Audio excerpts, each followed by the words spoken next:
Hey everybody, happy Sabbath or Sabbath weekend whenever you're listening to this. This is another episode of Sunday School Bonanza brought to you by This Week in Mormons, the greatest Mormon podcast community the world has ever seen. You can join us at thisweekinmormons.com, leave comments there, or of course join us on our Facebook page or on Twitter and interact with us. We love those sorts of things. This week's lesson, we are on lesson number 9 of the Doctrine and Covenants / Church History Manual, the only true and living church. And to help us dissect all the great stuff we have here, we have a new host, everybody. My esteemed colleague, Jared Gillins, is with us. Say hi, Jared. Hello. Do you want to introduce yourself briefly, since they need to trust you, so I want to make sure that they feel... Let me tell you a little bit about myself. I've lived a full and robust life. Oh, that's great. And I work here in the D.C. area, close to Jeff. We used to be in the same ward, but he was torn from us by an unjust and... It's called gerrymandering, people, and even the church does it.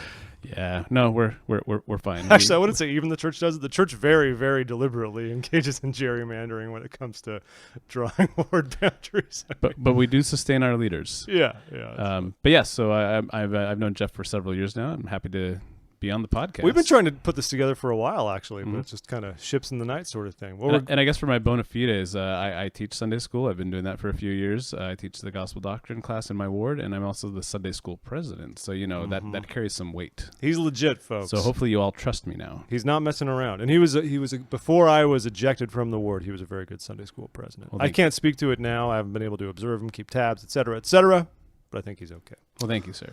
So, Jared, what are we dealing with in this lesson? There's a lot of interesting stuff. This is one, if you were to read every single referenced section of Doctrine and Covenants, it would take you quite some time. There's a lot of stuff in there. Yeah. But what's the gist? Just so people know. The gist, as I gathered, was that we're actually now talking about the physical and legal organization of the church. Up to now, we've been restoring things such as ancient scripture and priesthood authority, doctrines that had been lost or changed over the years, and now we're actually saying, let's organize a church. Yeah, and what's really interesting of the time, I love setting the stage a little bit, and you and I were talking about this a little bit before we recorded, that it's really easy to think of now with hindsight, that like, there was the first vision and then the Book of Mormon and a restoration, and of course the church was organized. It makes sense from a narrative perspective. But if we put ourselves in the time, in 1830, it was very different. For one, the first vision wasn't really knowledge. It wasn't part of the church's evangelizing efforts. This was very much about this angel Moroni and a new book. That was really what was going on.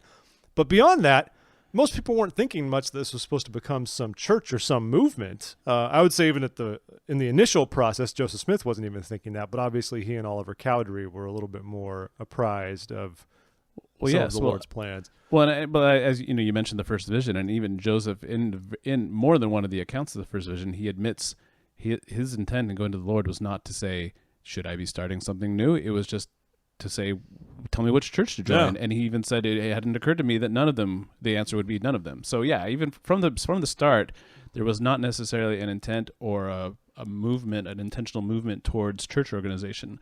And also, and you touched on this already, but it's just really hard sometimes from our modern perspective. Looking back, we just look at history as a necessary series of events that first vision had to lead to a vision with Moroni, which had to lead to receiving plates, which had to lead to the Book of Mormon, which had to lead to, obviously, the restoration of the only true and living church. But history doesn't work that way, and the people who were present at the time were just taking one step after another without knowing what was going to happen next.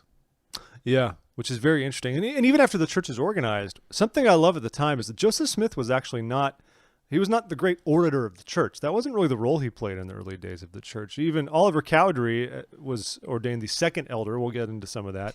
But he was actually the one who gave the first formal public sermon for the church. And he was even named first preacher, right? Yeah. And he was named first preacher. So it was a very different time. So a lot of this stuff can be found in Section 20, at least the particulars of it. Section 20, if you're not familiar, is often regarded as sort of the constitution of the church. Right. It is the section that is really all about church organization and what went on with that and how this all happened. Now, if you remember, April 6th, 1830 was the date the church was organized. It could seem like a random date, but there was reason behind it, namely that it came through revelation to Joseph Smith that they should organize the church on that date. And I believe later revelations, I forget which section, 27 or 107, I'm not sure, has the mention that that of course also coincides with the birth of the Son of God. People say that, and I've reread some of those sections or the Maybe verse. it's not the section. No, I think it's actually in section 20 that people would point to try and prove that April 6th is somehow the date of Christ's birth. But I've never really felt secure in that myself from what I've read. I mean, just from reading it myself, I don't find that specifically taught. Here, I've got something for you. Okay. A Joseph Smith quote from 1833. Okay, so in 1833, Joseph Smith said, on the anniversary of the church organization, said, "The day was spent in a very agreeable manner in giving and receiving knowledge which appertained to this kingdom. It being just 1800 years since the Savior laid down his life, that men might have everlasting life, and only 3 years since the church had come out of wilderness preparatory for the last dispensation." So that's interesting because instead that seems to say it has been 1800 years to the date since the Savior laid down his life. Yeah, I feel like that's interesting. A stretch a little bit. And one of the things, not to like grasp at straws, but when Christ would have been born and died, I believe they would have been on the Julian calendar, which would have had 10 months, I think, in the year. Or yes, and then with the anyway, the Gregorian calendar is what we use now. So all the days shifted. So are we talking about April 6th, year 1? Julian or Gregorian? I don't know. The only Gregorian thing any of us should concern ourselves with are those old chant CDs from the 90s. Of course. That's all that matters. Anyway, like I said, I don't want to be dismissive, and I don't think we have any reason not to believe that Christ's birthday is April 6th, but it's not necessarily anything I base my testimony on. Nor should you. If anyone listening to this does base his or her testimony on that, send us an email. We should talk. I don't want you to get hung up on difficult stuff, folks. That's not what's going to help you. Go to your closest to institute and ask to speak to the director of the institute, and they'll sort you out. Yeah, there you go. So a lot of cool things happen. So we get up here. There's the Revelation. We get into section 20, if I can open it up. And there's it just gets right into it. And we know that some of these parts of section 20 is pretty long. Some of these parts might have been received as early as 1829, which we can presume actually was a revelation of Joseph Smith saying, "Get ready, this is coming." Mm-hmm. And that's also funny to think about, because if it was 1829, I don't know exactly when in 1829, but if it was in the earlier half of the year, that means the translation of the Book of Mormon could have still been going on when this, because that translation finished, I think, in June of 1829, I want to say. Sounds right. But then beyond that, anything beyond that was during the drama of the publication of the Book of Mormon, which was a drawn-out process because basically Grandin kept trying to back out, and they kept having to convince him to keep going. So either way, the Book of Mormon was published in March of 1830, and then knowing that this day has to come on April 6th, about 50 or so people get together at the Whitmer House over in Fayette, New York, and they organize as a church. And there's many reasons for this, one of which was because of New York law. They had to have at least 6 people, and that's why we always hear about 6. And this confused me a lot as a kid, because I'd see videos, and they'd show 50 people, and be like, well, why are only 6 of them members? Like, the other one's not good enough? My assumption, as a somewhat historian, is that it was easier to do the paperwork if you only had 6 people. They needed a minimum of 6, and they probably said, you know what? If all we need is 6, let's start it that way, and then we can add more later on our own records. Well, and I also think the 6 who were made members were ones who had seen, who had seen the golden plates, who were witnesses of the plates, and I think that also already been baptized as well in advance. Right, but weren't all people eventually rebaptized after the church was organized? I don't know if all of them. I'm not sure if it's all of them were, or just the ones who wanted to join the church who had not been baptized in the Church of Christ at the time. It wasn't LDS at the time. Right. But the ones who've been previously baptized by Baptists or others had to then be rebaptized. I'm not certain about the 6 who were joined up front, whether they were rebaptized. Not either. I don't know. That's a homework for all. That's your personal research project, is to find that out. Boom. Another bit of fun trivia here. Section 20 actually has what might be the first reference to the first vision. In the Doctrine and Covenants. In the Doctrine and Covenants. Right. In the Doctrine and Covenants. But this is pretty cool, because really the first main recorded one, the diary account of the first vision was from 1832, and there are some records of a mention of it being in 1831. But this was 1830, or perhaps even earlier if it was among the 1829 part of the section. Mm-hmm. Either way, it's very interesting because the first vision, again, was not a big part of the discussion of the saints at the time, but you could miss it if you're not looking for it. But if you look at verse 5, it says, "After it was truly manifested unto this first elder that he had received a remission of his sins, he was entangled again in the vanities of the world." Jared, do you want to unpack that for us? Well, sure. As we learn from some of the I guess they're not alternative accounts, but the accounts of the first vision that we don't usually use. We usually refer to the one in Joseph Smith history, which is actually, I want to say, the latest or second latest. Second latest. Yeah, go back to a few bonanzas ago, and you can review the different accounts of the episode 3. Everyone. Episode 3. Yes, of this year. Lesson 3. I'm sorry. Yes. Anyway, so what we don't get from that Joseph Smith history account is that when Joseph, from a couple of the other accounts that he gave us, when he went into the grove and received his first vision, he focused in a couple of those accounts on the fact that the personages he saw granted him remission of his sins, told him his sins were forgiven him, and that was what he walked away with, and that was the main point of some of those earlier accounts. So Jeff, I think, is absolutely correct when you look at verse 5 again, that it had been truly manifested unto this first elder, meaning Joseph, that he had received a remission of his sins. What truer manifestation of that could there be but the first vision in which God the Father and Jesus Christ told that to him? Mm-hmm. It's not, I don't think it's too bad of a leap there. No, it's not at all. It's it's very, very interesting just to have these little mentions of things like that. And I love that that's a whole other part of the lesson. But yeah, Joseph Smith's concern for his own salvation. And we see sort of the genesis of the first vision accounts that go from Joseph's own iniquity instead it becomes the bigger discussion of sort of how the church came about. But again, listen to lesson 3. There's more of that in there. So, yeah, the church is organized. What else happened that day? What else is coming to mind here? Joseph and Oliver, we learned from the last lesson, of course, were given the Melchizedek priesthood, but they were not yet ordained to priesthood office. Right. So after the church was organized and Joseph had been designated to be the first elder of the church, I can't remember the order. I'm going to get it mixed up. One of them, I think Joseph first ordained. I think Oliver first ordained him as the first elder. As the first elder. Yeah. And then once he had been ordained as first elder, and we would maybe also consider that, yes. Presiding high priest of the church. Oh, no, sorry. Joseph ordained Oliver as an elder, then Oliver ordained There Joseph. You go. I'm sorry. Okay. So, yeah, so first Joseph ordained Oliver, and then Oliver ordained Joseph, but specifically as first elder of the church, designating him as the leader of the church.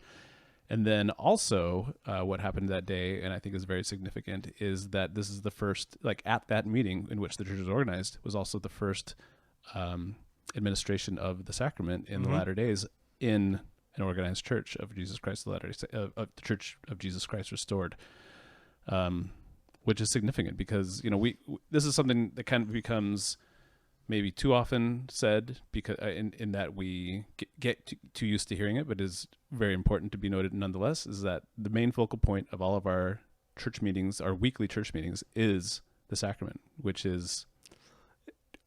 I agree. Yeah. So it's significant, I think, to see that at this first meeting. I mean, sure, it's momentous and it's huge and it's so important that the church is organized, but maybe even more important than that is this ordinance was restored. Well, and if you look at the order of things, it started with a prayer, and then a vote was taken to accept Joseph and Oliver as the presiding authorities of the church, and then the ordinations, and then the sacrament came immediately after that. So it actually came before some were given the Holy Ghost, those who had been previously baptized. Mm-hmm.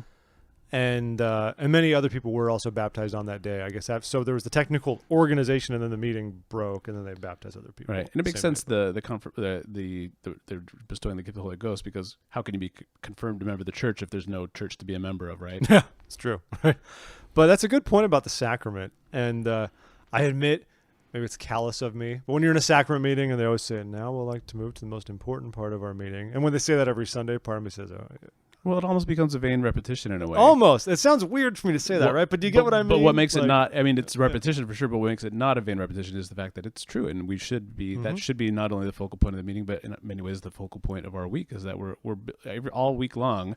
We had covenanted the week before to always remember Christ, to keep His commandments, and what's the other part? And to take His name upon us, and to take His name upon us, and so it's time to read Mosiah, son. Get it? right. Sorry about that. Or section 20 actually. Whatever. It talks about it. Yeah. So how important is it that all week long we're supposed to be doing these things we covenanted to do, and we're building up to the point where we're going to covenant to do it again because we didn't do it right the first time. We have to do it over and over and over. And we keep doing it over and over. What I find really fascinating about the way the church is restored is that the time, the more the Protestant movement going on at the time was much more in favor of the emotional, the spiritual elements of such. Many people were trying to do away with the more liturgical things like found in Catholicism. Joseph really liked to pull from both sides of that in restoring the church, which tells us how the church should be, that there were good elements of all these things, even up to and including the sacrament, something like that. Where obviously we don't believe in transubstantiation as Latter-day Saints, which is, that you're actually physically eating the flesh and blood of Christ. But that Joseph cared enough about things like ordinances, which we'll talk about as well, or we did talk about, the power of ordinances and why these things are important. And we see this, and of course, as temple rituals evolve, you come to see how much Joseph pulled from Revelation and finding that revelation from studying the New Testament as well as the Old Testament, and how everything came together to create the church. And that started with just something as seemingly simple as the sacrament, but obviously evolved into much, much greater practices as time went on. Now, one thing I found interesting, since we're in a section like section 20, section 20 has been altered quite a few times, actually. And I think this is just good stuff for people to know about in their own study. And I'm not an expert on all of these things by any stretch of the imagination, but I have seen that some people take issue with the fact that many sections of the Doctrine and Covenants were altered after the fact. So a lot of these were originally published as the Book of Commandments. And we'll get into some more of this later in other lessons, of course. But Joseph Smith did amend his revelations, folks, and I would say that's mostly because he received revelations, but they were his words interpreting the inspiration from God. And so stuff changed over time, and that's okay. And that includes even parts of Section 20, even the back end of Section 20, where it talks more about specific roles in the church. That was changed later on because the church changed a little bit, and it just needed to evolve. Modern revelation. That's the beauty of it. Well, and this makes sense to me. Like, there's a lot we don't know about the specifics of the revelatory process that maybe sometimes Joseph did hear a physical voice and words were given to him. But how often were some of those revelations been given as impressions and thoughts? Like a lot of times when you or I have an idea, we don't have like actual words going through our heads. We have an impression, something that, how do you describe a thought? How do you describe an idea in your mind? Yeah. And so Joseph, as he's receiving truth, is doing his best to take those things that he received as impressions, as visions, as things that he saw, and put them into words. So why not go back and revise and reword and say, no, I haven't got it quite right to word it the way I understood it. Mm-hmm. Which makes perfect sense to me, because his understanding as a prophet evolved in time. I mean, you see Book of Mormon translation. At first he relied on the physical Urim and the Thummim. Then he started to prefer his seer stone. Mm-hmm. And then as that evolved, as we'll get into in future lessons, when we did,